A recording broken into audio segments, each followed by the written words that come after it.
Irmãos, estamos num seminário de um congresso família.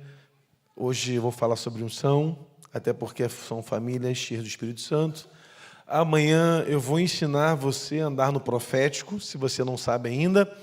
E na terça-feira vamos multiplicar essa unção para que a sua casa seja uma casa abençoadora de vidas em nome de Jesus. Amém? E eu queria, nessa noite... Estou com o coração aqui pesado lá pensando na igreja, que a gente está lá fazendo culto, né?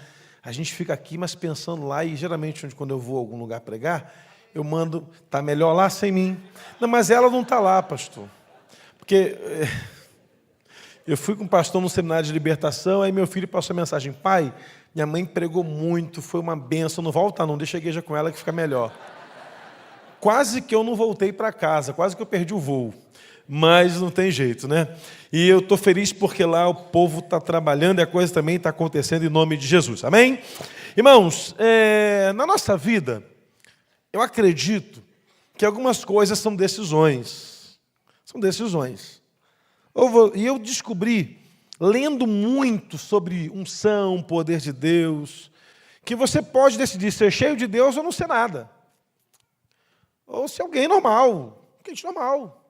Vem no culto, vem na igreja, faz uma performance aqui, o louvor canta, você levanta a mão. Aí o ministro fala assim, bata palma, aí você bate palma. Erga a sua mão, aí você, aleluia. Diga glória a Deus, aí você diga glória a Deus, você diz glória a Deus. A gente vai fazendo, a gente vai aprendendo a fazer. E a gente faz até bonito, que de vez em quando a gente faz até caras e bocas para cantar. Já viu? Eu de vez em quando faço, mas tem umas caretas assim, oh, aleluia. Sentindo nada, mas está fazendo cara. Está dando glória sem motivo, está sentindo nada, não está acontecendo nada com ele. E aí o ambiente fica tentando modificar a pessoa. E a gente, às vezes, paga um preço muito alto para ministrar o louvor, para cantar, para pregar, porque tudo parte da unção. Tudo parte da unção. Uma família que anda debaixo da unção, ela é diferente de uma família que não anda debaixo da unção. Qualquer crente um pouquinho, não sei nem muito maduro, mas um pouquinho mais maduro conhece uma pessoa ungida de uma pessoa não ungida. Só conversar com ela. Você sabia que eu tenho uma capacidade na minha igreja de santificar mais as pessoas do que Deus? Vou te explicar. Quando eu chego no lugar, o cara muda o discurso. Oh, aleluia, o pastor chegou, glória a Deus. O cara está falando besteira. Eu chego, o cara, oh, senti algo de Senhor aqui. O cara está olhando a mulher dos outros passar. Passa um crente, ele fica... Quando o crente está firme no pé do Senhor, ele muda até a música. Reparou? Isso a Bíblia chama de hipocrisia. Eu sei que aqui não tem ninguém assim, eu não sei nem porque eu vou pregar isso aqui. Porque não tem ninguém assim, só lá na minha igreja. Mas a gente vai criando um costume de vir para a igreja e volta para casa da mesma maneira que entramos. Por mais que a Bíblia diz que a palavra de Deus não volta vazia, há um entendimento muito prático nisso. A gente fala assim, não, se o pastor pregou... Não, tem pessoas que voltam vazia para casa, porque não nos permite nem ouvir a palavra de Deus.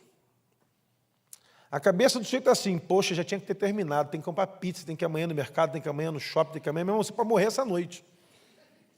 Eu disse um negócio para Deus, Senhor, eu vou todas as vezes que eu for no culto, eu quero estar tão conectado contigo que se eu morrer amanhã, eu não quero morrer devendo nada. Eu quero viver uma vida debaixo da unção, porque se eu vivo debaixo da unção, se eu morrer amanhã, quando eu fechar o olho aqui, quer dizer, se eu morrer hoje, quando eu fechar o olho aqui, eu abrir lá no céu, eu já vou estar acostumado com o ambiente do Senhor. Você está entendendo isso? Amém? Eu queria que você hoje, meu irmão, se você não entender nada, não tem problema. Mas se você entender só um pouquinho, entender que você pode andar debaixo da unção do Senhor, eu já estou feliz, já valeu a vinda aqui, eu posso voltar para casa amanhã. Porque a unção faz toda a diferença na nossa vida. Você crê nisso? Amém? Eu queria ler com você o Salmo de número 23. Eu acho que não há texto melhor para falar de unção do que esse. Não há personagem bíblico melhor para falar de unção do que Davi. Eu acredito que a gente pode passar da hora aqui. Eu vou pedir para trancar a porta, para colocar 6 pitbull lá, solto, brabo, com fome. Porque tem gente que vai começar a cair na cadeira quando estiver falando. Fica tranquilo. Vai ter gente que vai começar a ficar cheia do Espírito Santo sentada do teu lado. Não se espante. Cola nele para você ficar cheio também nessa noite. Eu já estou num estágio na vida que eu já perdi toda a reputação que eu tinha. Quando eu não caio, eu me jogo, meu irmão, só para sentir alguma coisa. Então hoje vai ser um desses cultos assim meio doido, que vai sair cadeira, fica só não cai da galeria não, meu irmão, fica tranquilo. Mas se tu cair na fé porque dormiu, eu vou orar e tu vai ser ressuscitado nessa noite, igual o Paulo fez lá com o Eutico. Você crê nisso? Se você quiser arriscar cair, eu vou arriscar orar. Mas só se cair dormindo. Pastor, ninguém vai dormir não, pastor, fica tranquilo. O texto diz assim: o Senhor é meu pastor, nada me faltará. Ele me faz repousar em pastos verdejantes, guia-me mansamente a águas tranquilas, refrigera minha alma, guia-me pelas veredas da justiça por amor do seu nome. Ainda que eu andasse pelo vale da sombra da morte, não temeria mal algum, porque tu estás comigo, a tua vara e teu cajado me consolam. Preparas uma mesa perante mim, na presença dos meus adversários. Unges a minha cabeça com óleo, meu cálice transborda. Certamente que a bondade e a misericórdia do Senhor me seguirão todos os dias da minha vida, e habitarei na casa do Senhor por longos dias. Deixa eu te dar aqui só uma informação sobre o Salmo 23. A Sociedade Bíblica do Brasil fez uma pesquisa nos anos 90, final dos anos 90, 98, 99, que durou 4 anos essa pesquisa e foi entregue em 2002. Descobriu que o Salmo 23 é o salmo mais conhecido de toda a Bíblia. O versículo número 1, o Senhor é meu pastor, nada me faltará, é o versículo mais falado em todo o planeta. Todo mundo conhece. Ele é mais famoso do que o João 3,16. O Salmo 23 é o texto mais conhecido, mais lido, mais decorado nas igrejas. É o capítulo da Bíblia mais ouvido por pregadores. Todo pregador um dia já pregou no Salmo 23. Até aquele que prega só de vez em quando, já pregou no Salmo 23. Todas as pessoas, quando vão falar uma referência sobre o cuidado de Deus, geralmente usam o Salmo 23. E numa escala de classificação dos textos, o Salmo 91 é o segundo. O 23 é um salmo que fala do pastoreio de Deus para com uma pessoa. Estudando sobre o Salmo 23, descobri que Davi escreveu o Salmo 23 aproximadamente com 15 anos de idade. Foi o primeiro salmo que ele escreveu. Tudo indica que foi escrito quando ele estava quase completando 15 anos de idade. Davi escreveu esse salmo possivelmente no meio de um bosque, observando as ovelhas e falando com Deus, criando uma poesia ao Senhor. Deixa eu te dar aqui uma informação bíblica que talvez você não saiba, mas a minha obrigação é te ensinar. Na Bíblia tem 150 salmos. 12 salmos foram escritos por Asaf. Coré escreveu 21 salmos. Etã escreveu 1 salmo. Moisés escreveu 1 salmo. Salomão escreveu 2 salmos. Davi escreveu 79. Davi fora o que mais escreveu, embora algumas pessoas achavam que foi só Davi, mas ele foi o que mais escreveu, 79. E os outros que sobraram são de autoria desconhecidas ou cânticos populares, cantados no meio dos hebreus, no Antigo Testamento principalmente. O Senhor é meu pastor, nada me faltará. Retrata uma palavra dita de um pastor de ovelhas às suas ovelhas, comparando e ele se colocando como ovelha e Deus como seu pastor. Se Davi fosse, talvez, cuidador de abelhas, diria, o Senhor é o apicultor, eu sou abelha. Se ele fosse cuidador de cavalo, de qualquer outra coisa, mas ele, como pastor de ovelha, ele coloca Deus como pastor e ele como ovelha. E o Salmo é tão fantástico que ele diz assim, olha, o Senhor é meu pastor, nada me faltará. Ponto. A partir daí, ele começa a descrever a trajetória da ovelha e a trajetória dele como sendo ovelha do Senhor. É interessante que, ao olharmos para o Salmo de Davi, Salmo de número 23, podemos olhar a história do homem Davi e depois a história do homem rei Davi. Davi não nasceu rei, não nasceu num berço de ouro, ele nasceu na casa de Jessé, um homem que não era muito rico, embora tivesse ovelhas, E ele cuidava das ovelhas do pai, e toda a história de Davi nos faz pensar que ele é um homem diferenciado, escolhido por Deus, embora rejeitado pela sua casa. Quando olhamos para o Salmo 23, podemos perceber o quanto Davi é imaturo a escrever sobre essas coisas, porque ele foi muito simplório do que diz. Se você der uma olhada no Salmo de número 22, você vai perceber que o mesmo Davi que escreveu o 23, escreveu o 22. O 22 diz assim, o versículo 1, Deus meu, por que me desamparaste? Eu não acredito que Davi escreveu esses salmos como eu li para você. Salmo 22, Davi já estava na faixa lá dos seus quase 50. No meio de uma grande crise, a sua oração a Deus deve ter sido como um bramido, um grito, dizendo, Deus meu, por que me desamparaste? Você percebe que na trajetória de Davi, ele sai de um estágio da fé simples para uma fé confrontada. E se você olhar o Salmo de número 24, que é o posterior ao 23, você vai perceber Davi escrevendo sobre uma atmosfera celeste, numa visão puramente do futuro. Abram só portais eternos, para que entre o Rei da Glória. Acredita-se que Davi escreveu o Salmo 24 lá na casa dos seus quase 70.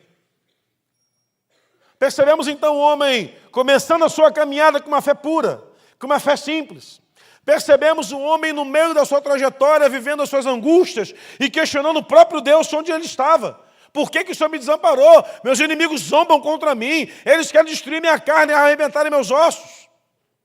E vamos encontrar no futuro Davi já com uma maturidade maior, já revelando aquilo que seria apresentado no futuro, no distante, a presença e a visitação dos próprios Jesus a ser crucificado e ressurreto e sendo levado aos céus.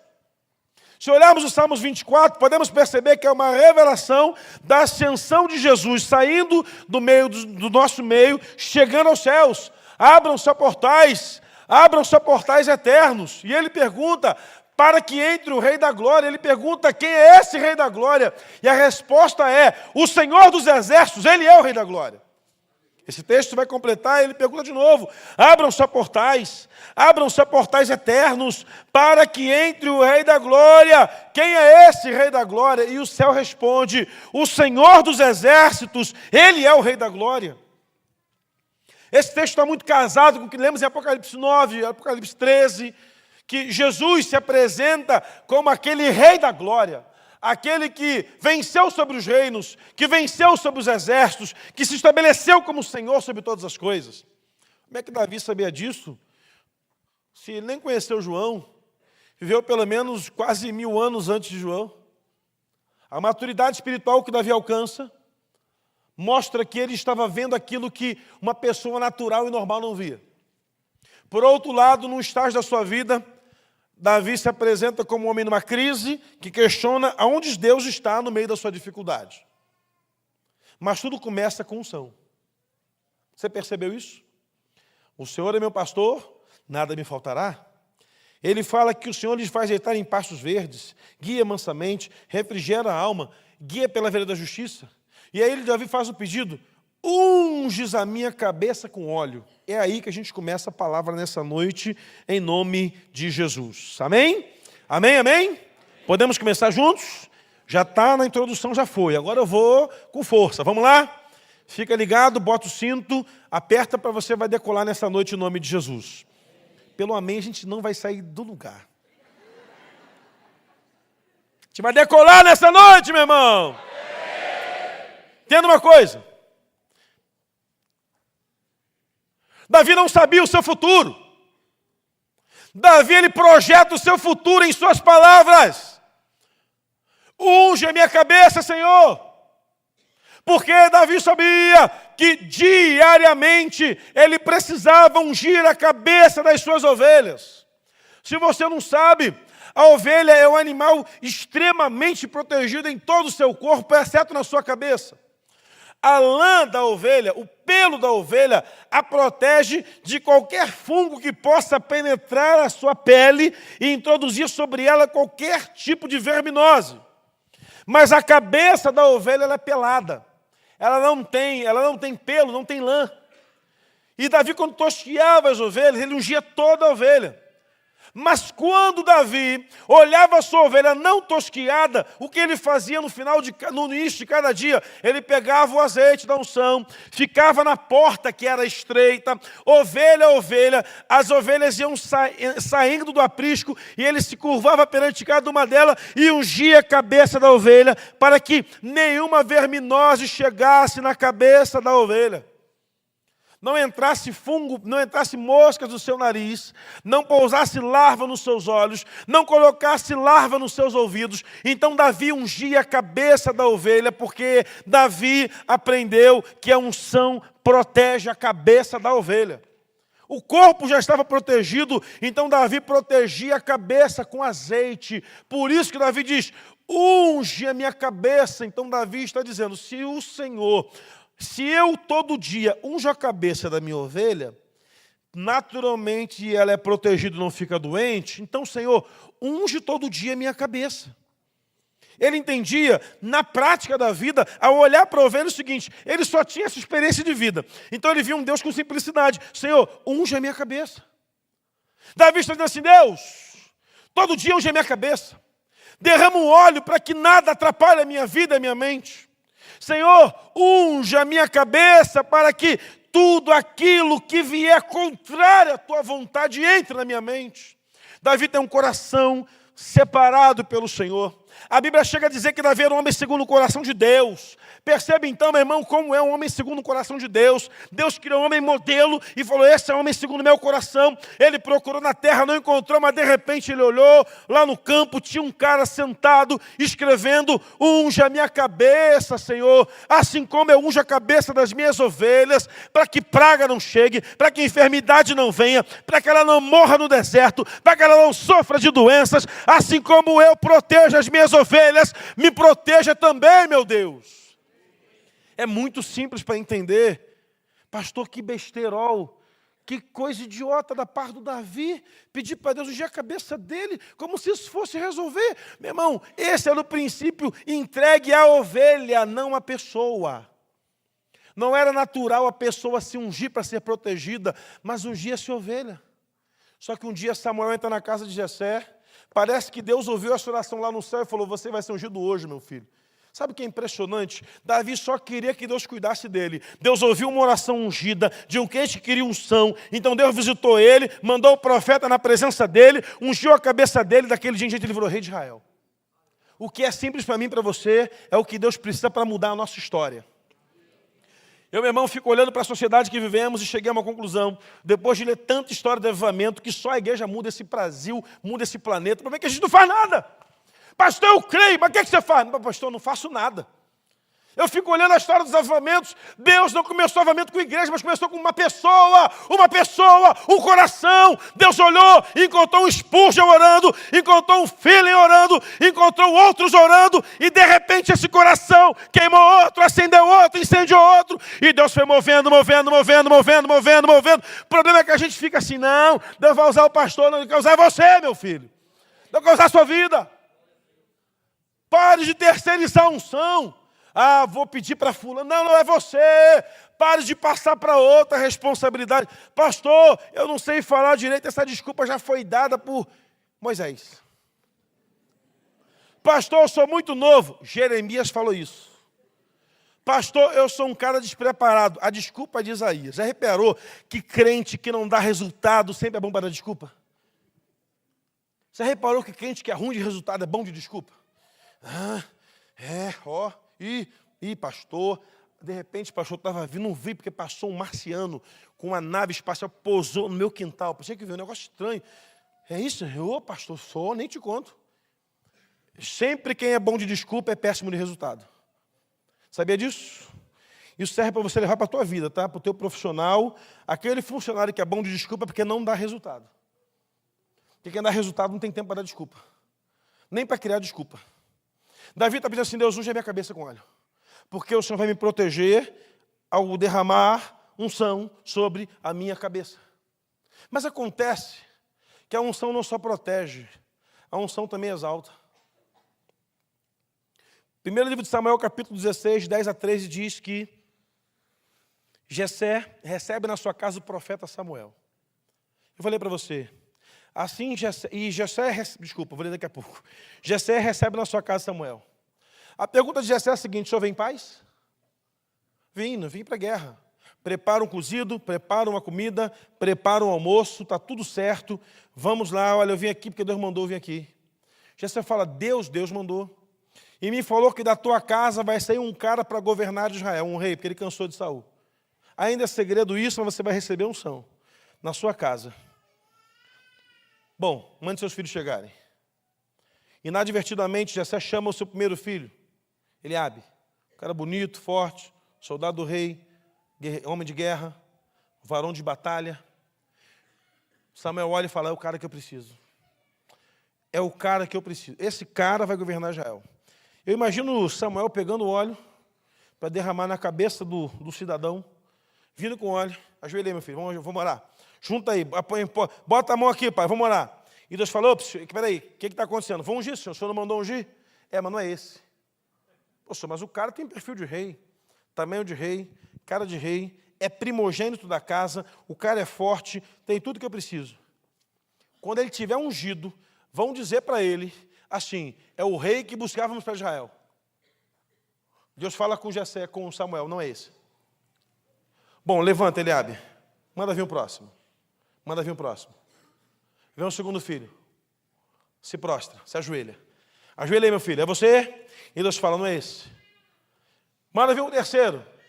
Chega a Samar, ajoelha. Não é esse. Passam todos os filhos. Não é nenhum deles.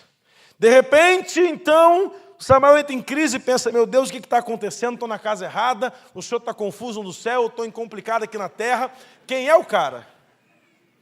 Se não é nenhum desses 6 aqui, senhor, quem é o cara? Ô, seu Jessé, tem mais algum outro filho que a gente possa ver se é o rei de Israel? Naquele momento, Jessé fala, tem um, versículo 10. Assim fez passar os 7 filhos diante de Samuel. Porém, Samuel disse a Jessé, o Senhor não escolheu esse. Perguntou Jessé a Samuel, acabaram todos os teus filhos? Ele respondeu, ainda tem mais moço. Ele está apacentando as minhas ovelhas. Disse então Samuel a Jessé, manda chamá-lo, pois não assentaremos à mesa até que ele venha. Então mandou chamá-lo e fê-lo entrar. Ele era ruivo, a gente para no ruivo aqui para a gente chegar em entender o que está acontecendo nessa história, porque se tu não entender isso, não valeu a pena você chegar até aqui. Jessé era o filho mais novo, e era o único que a Bíblia fala, que faz uma referência de que ele era ruivo. Eu não sei se você lembra,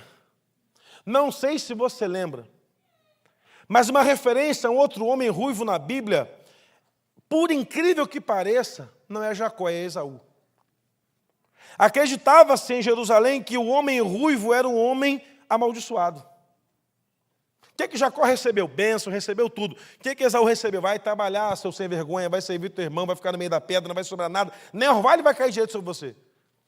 Todos os ruivos eram tidos por amaldiçoados.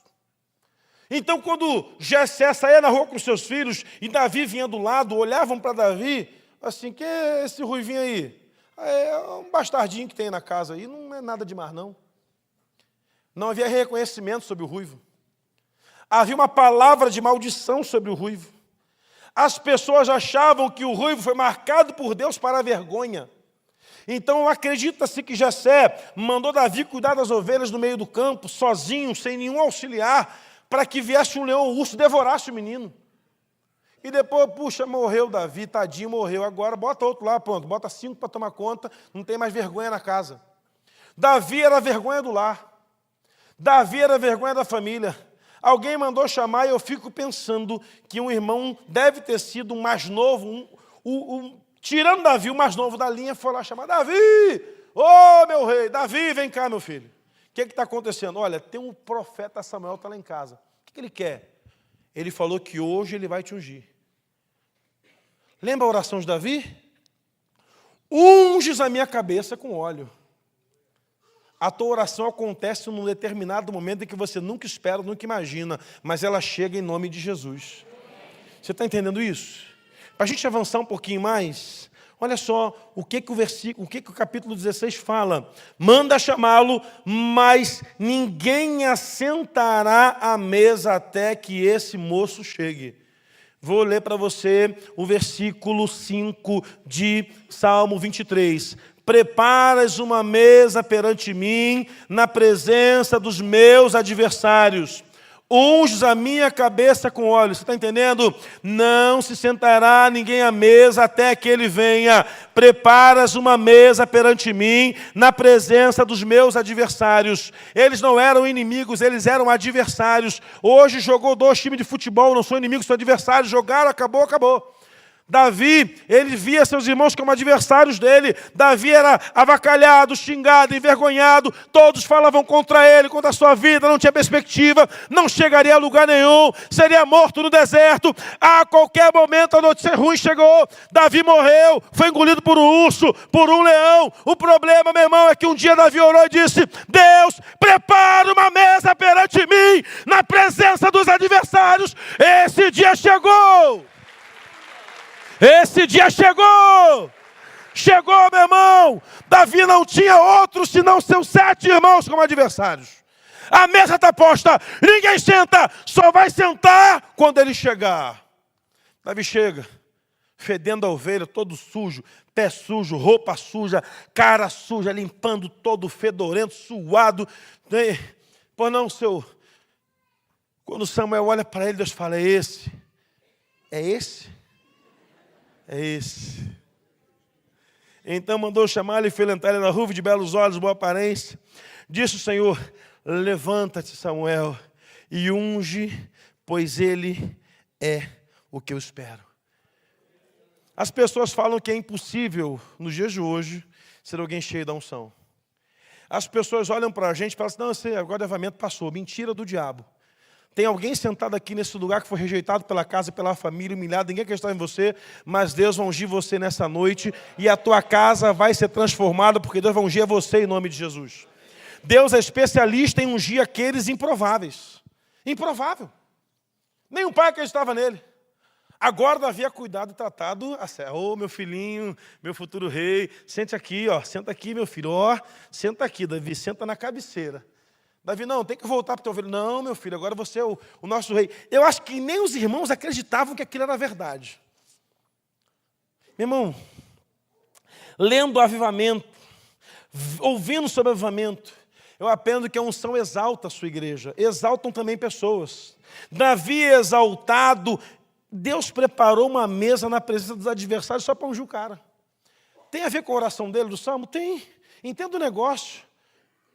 Você nunca canse de bater, porque Jesus disse: aquele que bate, a porta se abre. Aquele que procura, encontra. Aquele que busca, acha. A gente está buscando muitas coisas materiais, mas a partir de hoje, passe a buscar somente a unção de Deus na sua vida. Tudo que é feito debaixo da unção dá certo. Quando você canta debaixo da unção, Deus move tudo. Quando você prega debaixo da unção, Deus transforma. Quando você ora debaixo da unção, Deus acontece. Pastor, e o que significa unção? A palavra unção vem de ungir. Mas uma definição de unção para você, uma das que eu mais gosto de usar, é uma que eu ouvi há um tempo atrás, de um pregador chamado King Jakes. Ele diz o seguinte: unção é Deus se manifestando através de uma pessoa. Unção é Deus se manifestando através de uma pessoa. Por que isso? Tem coisas que eu naturalmente não faço, que você naturalmente não faz. Mas quando você está na unção, Deus se manifesta a partir de você. Pastor, e qual o critério que Deus usa para derramar unção? Encontrar um coração puro igual o de Davi. Só isso. Ter o Senhor como seu guia. Olha o que Davi fala. Guia-me pelas veredas. Peraí, deixa eu voltar aqui. Versículo 2. Ele me faz repousar em pastos verdejantes. Guia-me mansamente às águas tranquilas. Perceba aqui uma ovelha, por ela ter muito lã. Quando ela passava em águas em níveis muito altos, ela ficava inchada, não conseguia controlar o seu peso e a correnteza levava. Então, o que o pastor fazia para que a ovelha não se afogasse? Ele mandava a ovelha ficar parada, e ele pisava na água, ele ia pisando no local, no rio, ele ia pisando nas águas, sentindo o piso, percebendo que o nível estava um nível bem baixinho, dá para a ovelha passar, ele conferia, chegava do outro lado, ok, ele preparava um caminho, ele voltava lá, perfilava as ovelhas, e ele chamava, e ele vinha na frente, e as ovelhas vinham com ele pelos caminhos mais tranquilos, para que não houvesse perda de nenhuma ovelha. Se a água fosse alta, pelo inchado, ela ia embora com a correnteza. Então o que Davi está dizendo? O Senhor, Ele sabe me levar pelo melhor caminho, pelo caminho mais maravilhoso, pelo caminho mais precioso. Ele sempre está cuidando da minha vida, aconteça o que acontecer, haja o que houver, Ele me faz andar por águas tranquilas. Mas Ele também diz assim: ainda que eu andasse pelo vale da sombra da morte. E o que era o vale da sombra da morte? Uma floresta, uma região de labirintos, que dificilmente as pessoas entravam e conseguiam sair no mesmo dia. Se anoitecesse, ninguém passava por medo de algum animal feroz. Então, quando o pastor ele ia passar pelo vale da sombra da morte com as ovelhas, ele conferia o caminho. Se não, ele carregava no colo, se fosse uma só ovelha, e se fosse um rebanho, ele andava na frente, ele corria no fundo, ele olhava o que estava acontecendo, conferia se estava tudo certo. Ele levava as ovelhas pelo vale da sombra da morte, e as ovelhas percebiam a presença do pastor, e pensavam assim: bom, se ele está aqui, a gente pode passar porque não tem perigo. Davi está dizendo: ainda que eu andasse pelo vale da sombra da morte, eu não teria medo, porque o Senhor está comigo. Você está entendendo quem é esse cara, meu irmão? Davi está contando um futuro, está projetando o amanhã, não está falando de agora. Esse menino com 15 anos de idade está escrevendo um salmo projetando o amanhã, dizendo assim: olha, Deus vai cuidar de mim quando eu for lá no governo. Ele não sabia que ia acontecer isso, mas sabia que Deus seria com ele. Meu irmão, uma pessoa que é movida pela unção de Deus, pelo poder de Deus, pelo aquilo que Deus derramou sobre ele, ele não sabe o que vai acontecer, mas permanentemente ele sabe que Deus vai estar com ele o tempo todo. Tanto em águas tranquilas, quanto em vale da sombra da morte.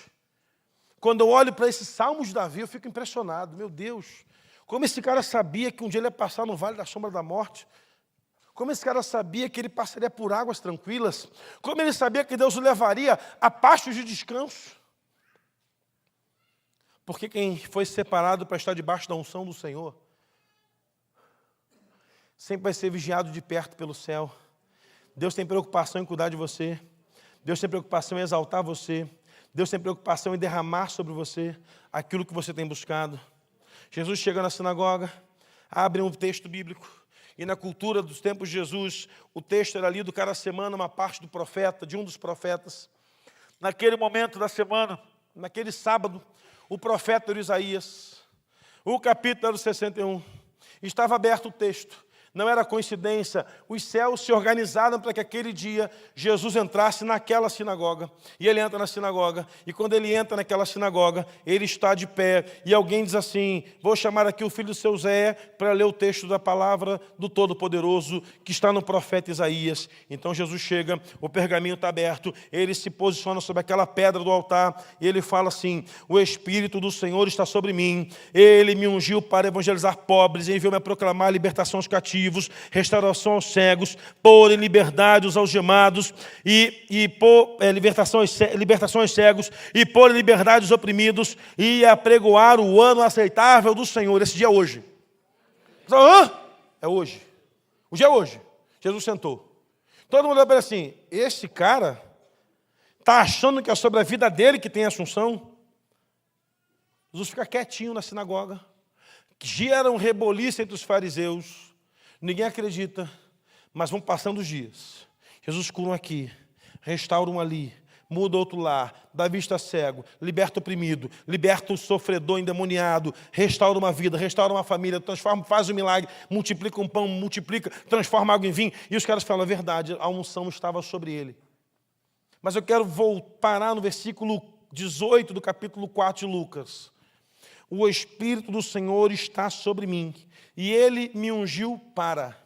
Toda unção tem objetivo. Unção sem objetivo, ela não é de Deus. Pastor, Deus me ungiu para quê? Não sei, então você não foi ungido por Deus. Pastor, Deus me ungiu, eu nunca usei essa unção, é porque você não foi ungido por Deus. Pastor, eu estou cheio da unção e não mudei, só gritei, pulei, rodei, não mudou nada, não foi ungido por Deus. Uma unção tem objetivo, uma unção gera uma insatisfação com a sociedade, uma unção faz coisas maravilhosas acontecerem, uma unção restaura uma vida, restaura uma família, propaga Jesus, anuncia a palavra, se incomoda com o sofredor, vai até o cego e dá vista a ele, restaura uma casa, restaura uma família, liga para alguém e diz, olha só, algo de Deus para acontecer na sua vida. Toda unção tem um objetivo. A gente às vezes quer estar cheio da unção para não fazer nada, meu irmão, não adianta, não é a unção de Deus. Deus ungiu Davi para reinar em Israel. Jesus falou que a unção estava sobre ele para ele evangelizar pobre, transformar quem precisava de transformação, libertar cativo, restaurar cego, colocar em liberdade oprimido. Você vai ser ungido hoje para fazer a diferença primeiro na sua casa.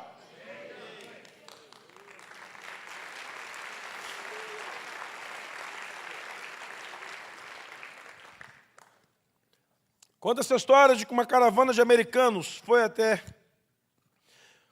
um local de avivamento, onde um quarto de oração de um homem chamado Jonathan Edwards. Esse homem orava todos os dias ali, num determinado lugar. Aquele camarada ajoelhava todos os dias e dizia, Senhor, me usa para mudar as nações. E a caravana dos americanos olharam a história dos avivamentos na Inglaterra. No final da caravana, um jovem se perdeu. Se perdeu, e cadê esse maluco? E começaram a procurar esse menino que se assumindo, ele tinha lá seus 19 anos de idade, encontraram um moço ajoelhado naquele mesmo lugar, onde o avivalista estava ajoelhado orando, e a oração dele dizia assim, faz outra vez, Senhor, faz outra vez, Senhor, faz outra vez, Senhor, faz outra vez, Senhor. O guia tocou no ombro dele e falou, Billy Graham, levanta, Deus não vai fazer aquilo que ele fez um dia, Deus não vai usar você para pregar como esse homem pregou, não tem jeito. As palavras podem dizer que não vai acontecer, mas nesse ambiente Deus vai levantar alguém nessa noite para pregar a palavra do Senhor, para restaurar alguém na sua casa, na sua vida, na sua família. Nós passamos 2 meses na igreja dizendo todo dia, faz de novo, Senhor, faz de novo, Senhor, faz de novo, Senhor, faz de novo, Senhor. Tinha culto que começava às 6h30, acabava 11h30 da noite, e o que me impressionava é que o povo não ia embora, porque o povo queria era Deus, o povo estava preocupado com ir para lanchonete, pizzaria, o povo queria cantar, adorar, servir, gemer, dizer Deus, faz de novo, e os resultados começaram a aparecer nas famílias, nos lares. Deus começou a transformar, a mudar, e nessa noite, meu irmão, eu vim aqui para dizer a você que Deus quer fazer de novo, quer avivar de novo, quer levantar de novo, e vai começar na sua casa em nome de Jesus. Agora entenda, de novo. Quando eu olho para o último grande avivamento que esse planeta viveu, que entrou para a história, foi na Rua Azusa. E lendo sobre ele, fiquei impressionado com uma mulher que era analfabeta, não sabia ler e escrever, estava numa casa, tendo um culto, todos cantando, ela não sabia o que fazer, não sabia cantar direito, não conseguia ler a letra da música. Essa irmã sentou no piano e começou a tocar piano, nunca tinha visto um piano na vida dela. Essa mulher só tocava piano naquele momento, naquele culto. Todos os dias que o povo se reunia para orar, essa irmã, que não sabia ler uma partitura, nunca estudou piano, sentava lá e tocava. E aí perguntaram, quem ensinou piano a irmã? Não sei. Quem ensinou a irmã a tocar piano? Não sei. Como é que essa irmã toca piano? É debaixo da unção do Senhor. Essas coisas desapareceram da igreja, milagres sumiram da igreja. Isso te incomoda ou não te incomoda, meu irmão? O enfermo chega para você e fala, estou doente, você fala, vamos orar. Para com isso, meu irmão, ora agora. Ora nesse momento, pastor, isso não acontecer nada, deixa que ele resolve com Deus. Mas se acontecer, é manifestação de milagre naquele lugar. Entenda, meu irmão, você só não vai conseguir orar se você não estiver debaixo da unção. Debaixo da unção a gente ora, a gente profetiza, a gente crê que as pessoas vão ser restauradas em nome de Jesus. Quem não anda debaixo da unção vai dando desculpa para a doença, vai dando desculpa para o desemprego, para a enfermidade, para a crise, para a falência, para a destruição da casa. Não se sensibiliza com a dor do outro, mas quem estiver nessa noite debaixo da unção vai viver sendo Deus desse jeito. dias e fazendo aquilo que Deus vai fazer através de você. A unção é fazer aquilo que só Deus pode fazer, só Deus pode curar, só Ele, mas Ele quer usar a sua vida. Só Deus pode restaurar, só Ele, mas Ele quer usar a sua vida. Não, pastor, não é assim não. Então como é que é, meu irmão? Então como é que é? Tu acha que Deus vai usar o que? O poste da cidade? As cadeiras da igreja? As paredes do templo? É você que Deus quer levantar nesses dias. É você. Eu olho, ontem eu estava lá na arena com vocês e vendo, meu Deus, 40 mil pessoas aqui. Já estava sonhando lá na minha cidade, fechar o campo do Nova Iguaçu, 25 mil lugares. Mas vai ser só a nossa igreja que vai fazer esse evento. Sabe por quê? Porque o povo lá é doido, meu irmão. O povo lá é louco. Na minha igreja o povo é doido. Estou te falando que o povo é doido. O missionário foi pregar na nossa igreja. Tínhamos dado oferta e foi tudo certo. E ele falou sobre o Camboja. Aquilo constrangeu meu coração. E eu não sei porque eu dei meu sapato, meu tênis, meu jaqueta para ele de oferta. Dei o dinheiro da conta de luz de oferta para ele. Dei do relógio. No relógio foi para o outro. E eu voltei, ajoelhei chorando. O pastor Axel, meu irmão, aquilo. E ele falou com uma simplicidade. Foi um negócio tão de Deus. E o povo começou a botar sapato, bota chave não chave de moto não, botando Bíblia, roupa, calçado, e juntou uma pilha dessa altura, assim, de coisa, de doação, de oferta que nós demos. Gente doida. Eu fui para casa descalço, e de repente, a mulher do pastor está filmando assim, e chorando. Eu falei, irmã Ruth, o que está acontecendo, pastor? Em 35 anos de ministério, nunca entrei numa igreja doida igual a essa. Eu falei, minha irmã, essa cidade, se a irmã não sabe, na Baixada Fluminense, tem 1.200.000 habitantes na nossa cidade. A nossa cidade é a cidade do Rio de Janeiro, que tem o maior número de igrejas evangélicas na cidade, mas a cidade é violenta, é destruidora e não serve para nada. É uma vergonha. A maior chacina da região do Rio de Janeiro foi feita na nossa cidade, quase na rua da minha igreja. Eu não era de lá ainda. E Deus me deu uma palavra. Vamos tomar essa cidade para o Senhor. E se Deus falou que nós vamos tomar, minha irmã, eu não tenho dúvida de que essa cidade vai toda se render aos pés de Jesus.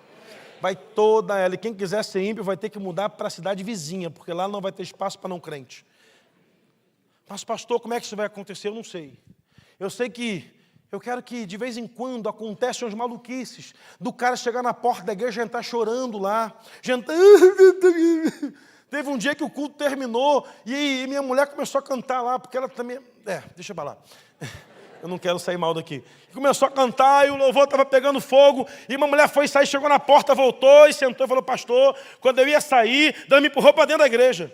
Por que isso? Porque não há lugar melhor do que estar ali. Sabe o que eu aprendo com Davi? Davi nunca tinha entrado num templo, porque não havia templo. Foi o filho dele que estabeleceu o primeiro templo. Davi projetou e o filho construiu. Mas Davi falou o seguinte, certamente que a bondade e a misericórdia me seguirão todos os dias da minha vida. E habitarei na casa do Senhor para sempre. Davi nunca tinha entrado na casa do Senhor, mas ele tinha um desejo de ficar ali o tempo todo. Você às vezes foge de vir à igreja, meu irmão. Que crente doido é tu, meu filho? Estou muito cansado, pastor, tem muito culto. Meu irmão, como é bom isso? Os muçulmanos vão todo dia na mesquita. Separam horas de oração por dia. Estão dominando o universo. O Islã cresce 5 vezes mais rápido que o Evangelho. Se estabelecer uma mesquita nessa rua aqui, em 6 meses vai ser maior que essa igreja. Sabe por quê? Porque eles pregam aquilo que eles acreditam e vão até o final. Sem unção a igreja fecha, meu irmão. Ah, pastor, fecha não. Não, então tudo bem, não fecha. Algumas fecharam que eu conheço, mas está tudo certo. Jesus falou assim, as portas do inferno não prevalecerão contra a igreja, a pessoa. Não é contra a estrutura, a instituição. A gente acha que vindo aqui, levantar a mão no culto, bater palma e dar dízimo, tá bom, Deus quer mais de você. Deus quer mais da sua família. Deus quer mais da sua casa. Deus quer que na sua casa vocês separem horas de oração. Quer que vocês separem tempos individuais de oração. Quer que vocês andem na unção. Os vizinhos olhem para vocês e pensem que nessa casa tem unção, hein? E batam lá dizendo assim, estamos com um problema, precisamos de unção. A unção vai fazer você andar em vitória. As pessoas vão olhar para você e vão perceber que na sua casa há algo diferente da parte de Deus. Davi recebe unção e está tudo certo. Davi volta a cuidar de ovelha. Agora ele está na unção. Chega um urso. Pega uma ovelha de Jessé. Davi vai lá. Agarra na barba do urso. Abre a boca do urso. Tira a ovelha e mata o urso. Passa uns dias. Vem outro. Vem um leão. Pega a ovelha de Jessé. Davi pega o leão. Mata o leão. E salva a ovelha. Davi não sabe o que está acontecendo. Mas está sendo preparado porque vai chegar o dia da grande vitória. Quem anda na unção, vence uma luta hoje, vence uma outra luta amanhã, vence uma outra luta depois, mas também chega o dia da grande vitória. Davi chega no campo da guerra, no campo de Elá. Tem lá um gigante chamado Golias. 40 dias afrontando Israel. 40 dias afrontando Israel. Pense nisso aí. Davi olha aquilo e fala, não tem um homem para guerrear contra ele. Eliabe, que não tem unção, não tem nada sobre unção sobre ele, fala, cala a boca, você é presunçoso, antipático, nojento, ordinário, safadão, fica quieto. Se você fala muito, eu vou ser obrigado a lutar com esse cara, rapaz, fica quieto. Davi fala, não, tudo bem, só fiz uma pergunta. Ninguém vai lutar? Alguém ouviu a pergunta, falou assim, ô rei, tem um cara aqui que quer lutar aí, ó. Ó rei, manda vir. Aí vem Davi, ruivo. Esse amaldiçoado, ruivo. Você vai morrer em 2 minutos, cara. Esse cara, ele ganha do Anderson Silva. Ele é o melhor que tem. Ele é guerreiro desde a mocidade. Aí Davi fala assim para ele, meu rei, o senhor não sabe, mas eu venci um leão que pegou a ovelha do papai, depois venci um urso. E hoje eu vou vencer esse incircunciso filisteu. Fecha a história, abre um parênteses aqui. Ninguém está vendo a luta que você está passando. Ninguém sabe as vitórias que você tem lá no teu interior, no seu quarto, no seu ambiente particular com Deus. Ninguém sabe. Ninguém sabe. Mas vai chegar um dia que Deus vai te dar uma grande vitória, para que todos saibam que a unção está sobre a sua vida em nome de Jesus. Davi, Samuel fala para ele assim, Davi, está tudo certo, vai lutar, mas você tem que se preparar. Davi, como é que a gente faz? Senta aqui, meu filho. Bota essa couraça nos seus pés, bota essa sandália, bota a couraça no seu corpo, bota esse cinto, toma esse capacete, essa armadura, espada, escudo, vai para a guerra. E Davi não sai do lugar. Vai, Davi. Não dá para andar, essa roupa é muito pesada. Não dá, você tem 2 metros de altura, eu tenho, não dá, rei, não dá para lutar. Saul fala, vai ser a maior vergonha. Não dá, tem como lutar. Naquele momento, Davi fala assim, deixa eu fazer do meu jeito. Bom, não tem outro jeito, vai lá, luta lá, meu filho. Que Deus te guarde. Davi vai no meio de um ribeiro, pega 5 pedras, coloca no alforje, estica bem a funda, vai na direção do Golias, olha para Golias, e Golias fala, é tu? Esse é amaldiçoado filisteu, hebreu, ruivo, tem nada para oferecer? Vou te arrebentar em 2 tempos. Olha, você hoje vai ser comido por praga do deserto. Os aves vão te arrebentar, não vai sobrar nada. Aprenda uma coisa. Abraão recebeu uma promessa do Senhor. Gênesis capítulo 12, Deus diz que de Abraão faria uma grande descendência. E a palavra do Senhor foi a seguinte, abençoarei os que te abençoarem. Amaldiçoarei os que te amaldiçoarem. Davi não tinha o que fazer até que Golias abriu aquela boca esquisita e disse que Davi ia ser destruído. Enquanto Golias amaldiçoava Davi, Davi se lembrou da promessa e pensou, ele vai perder, porque se Deus abençoa quem me abençoa, Deus amaldiçoa quem me amaldiçoa. Se Ele está me amaldiçoando, a maldição vai vir sobre Ele, não sobre mim, porque Deus vai amaldiçoá-lo. Então agora, segundo a palavra, vou vencer essa batalha. Fecho parênteses e entendo o negócio. A palavra do Senhor é verdadeira na nossa vida. E toda guerra que passamos na atmosfera espiritual, vencemos pela palavra de autoridade que é do Senhor. Então, se você usa a sua palavra de autoridade para a guerra, você vai vencer. O problema é que você dá chilique, você dá piti, você arruma encrenca, você grita, você chora, você liga para o banco, você faz uma encrenca tremenda, você esperneia, mas você não usa a palavra. Não usa a palavra. O povo perece porque não tem conhecimento. Se você entendesse o poder que há sobre essa palavra, se você reconhecesse o poder que há nessa palavra, você não seria mais escravo do diabo e andaria cheio da unção do Senhor, fazendo coisas sobrenaturais em nome de Jesus. Davi dá uma pedrada só no cara, derruba Golias, corre, sobe na cabeça dele, cata a espada e corta a cabeça, levanta a cabeça, e naquele momento Israel inteiro desce para a guerra gritando e zombando, e os filisteus pensaram, se esse menino conseguiu matar o nosso melhor, vamos fugir porque os caras são violentos, meu irmão. As pessoas não acreditam em você, não acham que você vai dar para nada, o seu ministério não vai dar certo, o que você faz não vai acontecer, está tudo certo, meu irmão. O que você precisa é acreditar no que a palavra fala a teu respeito.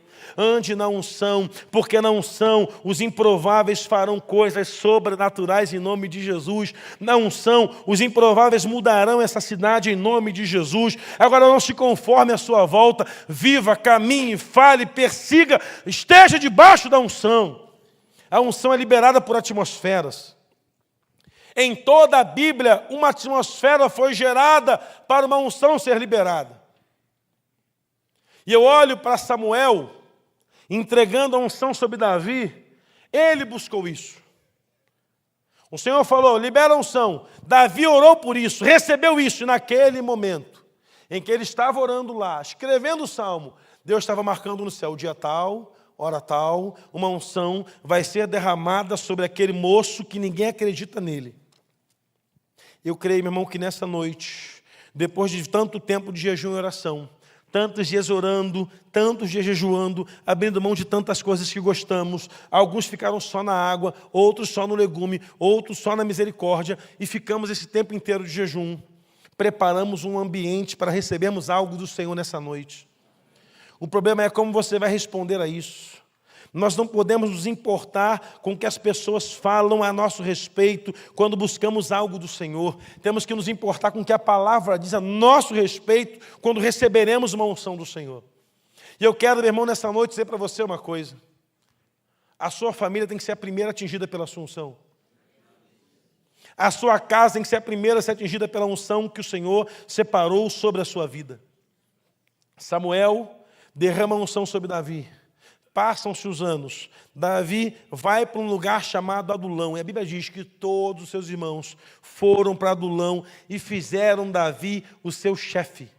Sabe por quê? Estavam oprimidos, endividados, sofridos, desesperançosos. Saul havia aumentado os impostos significativamente, perseguia a família de Davi, e todos os irmãos que outrora avacalhavam com Davi foram até ele, porque a unção vai atrair pessoas até você em nome de Jesus. A pergunta que eu te faço nessa noite é a seguinte: o que nos falta para andarmos na unção? Não nos falta nada. Em Atos capítulo 2, a Bíblia diz que o Espírito Santo foi derramado sobre toda a carne, toda a carne, toda a carne, toda a carne. E aquilo que o Espírito Santo foi derramado naquele dia em Pentecoste, em Atos 2, Deus nunca tirou da terra, sempre esteve conosco. O problema é que nós não usufruímos e não buscamos aquilo que o Senhor derramou sobre nós. A Bíblia diz que um dia Paulo chega de uma viagem missionária na cidade de Éfeso. Paulo entra na igreja, ele chega no culto, senta na cadeira lá, e o culto é uma bênção. Tinham 12 pessoas no culto.